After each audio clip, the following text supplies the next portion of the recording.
Hello viewers, welcome back to my YouTube channel. Friends, महिला की life में बहुत सारी ऐसी समस्याएं आ जाती हैं जिनके बारे में वह ना तो खुलकर अपनी फैमिली को बता पाती है और यहाँ तक कि कई बार तो वह अपने हस्बैंड के साथ भी यह बात डिस्कस नहीं कर पाती।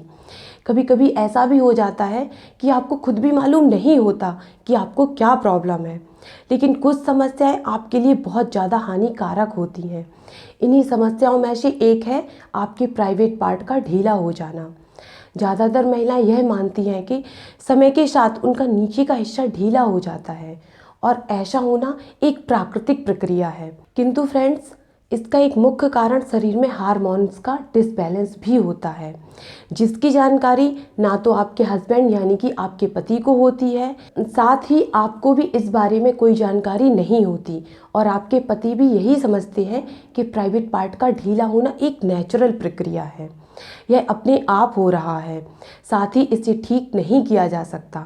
मैं आपको एक बात बता देना चाहती हूँ कि जानकारी ना होने के कारण आपको और भी दूसरी समस्याएं पैदा हो सकती हैं। सो फ्रेंड्स, हम स्टार्ट करते हैं अपना वीडियो।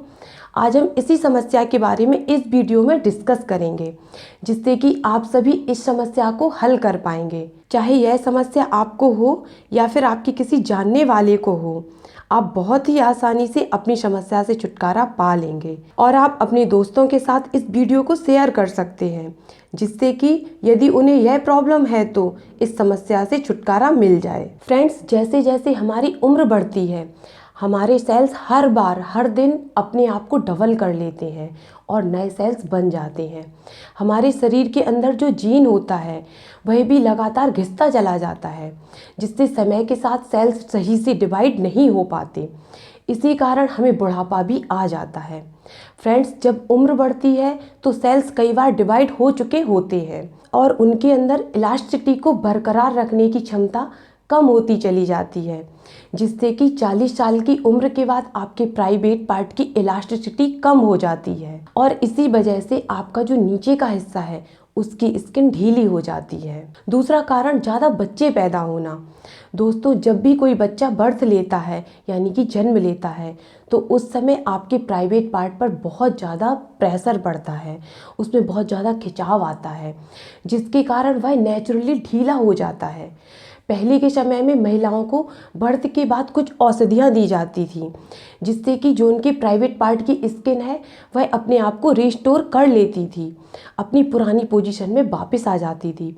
लेकिन इस नई रहन सहन और नए सिस्टम में हमने आयुर्वेदिक दवाओं को बिल्कुल ख़त्म कर दिया है, उन्हें छोड़ दिया है, जिसका रिजल्ट यह होता है कि अब ज़्यादा बार बच्चे बर्थ होने पर आपके गुप्त अंग का ढीला हो जाना एक बहुत ही आम बात हो गई है। फ्रेंड्स, हमारे शरीर में एक महत्वपूर्ण हार्मोन्स होता है जिसका नाम है एस्ट्रोजन, और यह एस्ट्रोजन हार्मोन शरीर में होने वाली जो फीमेल रिप्रोडक्टिव एक्टिविटीज़ होती हैं उनके लिए बहुत ज़्यादा रिस्पॉन्सिबल है। कई बार शरीर में हार्मोन्स की कमी हो जाती है, जिसके कारण भी महिला का निचला हिस्सा ढीला हो जाता है। एस्ट्रोजन हार्मोन की कमी से कई बार गर्भधारण करने में भी समस्या आ जाती है। तो अगर आपकी भी बॉडी का निचला हिस्सा ज़्यादा ढीला हो रहा है तो बड़ी संभावना है कि आपकी बॉडी में एस्ट्रोजन हार्मोन की कमी हो गई है और इसी कारण शायद आप प्रेगनेंसी कंसीव नहीं कर पा रही हैं। तो हम बात करते हैं किस तरीके से आप अपने प्राइवेट पार्ट की स्किन को टाइट कर सकती हैं,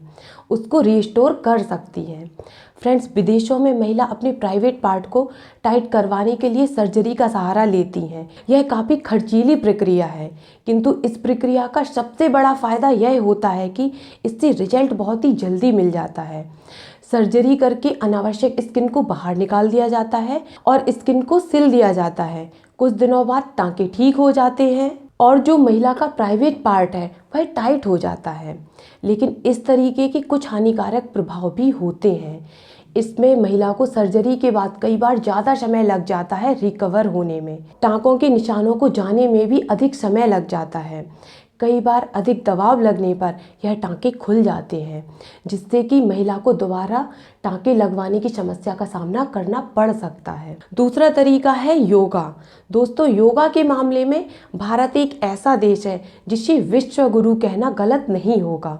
अगर विश्व में कहीं भी योगा पहुंचा है तो भारत का उसमें योगदान अवश्य होता है। फ्रेंड्स, कई ऐसे भी योगा हैं जिन्हें करने से महिला के प्राइवेट पार्ट की ढीली स्किन दोबारा से टाइट हो जाती है, वह अपनी इलास्टिसिटी को रिकवर कर लेती है, रीगेन कर लेती है, जिसके लिए आप कीगल एक्सरसाइज कर सकती हैं। वह आपकी पेल्विक मसल्स को स्ट्रॉन्ग बनाती है, जिससे कि आपके जो प्राइवेट पार्ट की इलास्टिसिटी है वह फिर से रिकवर होने लगती है और आपकी स्किन पहले की तरह टाइट हो जाती है। अब बात करते हैं कि कीगल एक्सरसाइज को कैसे किया जाए।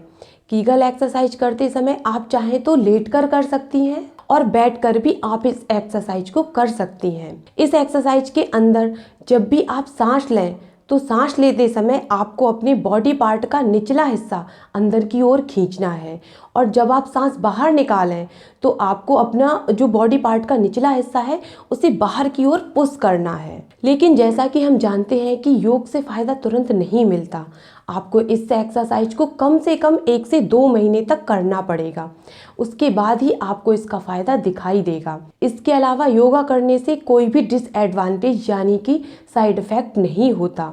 इसे करने से आपको आपकी दूसरी समस्याओं से, जैसे कि आपका पुअर डाइजेशन, खट्टी डकार आना, मुंह से स्मेल आना और डाइजेशन संबंधी कई समस्याओं में भी आपको फ़ायदा मिलेगा। योगा करने के अलावा आपको एक काम और करना है कि आप जो डाइट लेती हैं उस खाने के अंदर आपको एस्ट्रोजन हार्मोन को उत्पन्न करने वाले पोषक तत्व भरपूर मात्रा में लेने हैं। यानी कि आपको ऐसा खाना लेना है जिसमें एस्ट्रोजन हार्मोन अधिक मात्रा में हो। आपको अपनी डाइट में सोया, टोफू, ब्लैक बीन्स, अखरोट, तिल, इन सभी चीज़ों से बने हुए खाने को अवश्य शामिल करना चाहिए। इससे न केवल आपके प्राइवेट पार्ट की स्किन रीस्टोर हो जाएगी, उसमें वापस इलास्टिसिटी आ जाएगी, साथ ही आपके चेहरे पर भी चमक बढ़ने लगेगी। फ्रेंड्स, अगर किसी महिला के स्तन का आकार कम है तो वह भी इससे बढ़ने लगता है और भी सही आकार में भी आ जाते हैं। कुछ लोग अंग्रेजी दवाइयों को खाने की सलाह देते हैं, लेकिन आप सभी जानते हैं कि उन्हें खाने से रिजल्ट तो मिल जाता है किंतु उसके साइड इफ़ेक्ट शरीर में जन्म ले लेते हैं। सो फ्रेंड्स, मिलते हैं अगले वीडियो में एक और नई जानकारी के साथ, और आप मेरे वीडियो को लाइक कर देना, मेरे चैनल को सब्सक्राइब कर देना और बेल आइकन को प्रेस करना बिल्कुल मत भूलना। Thank you.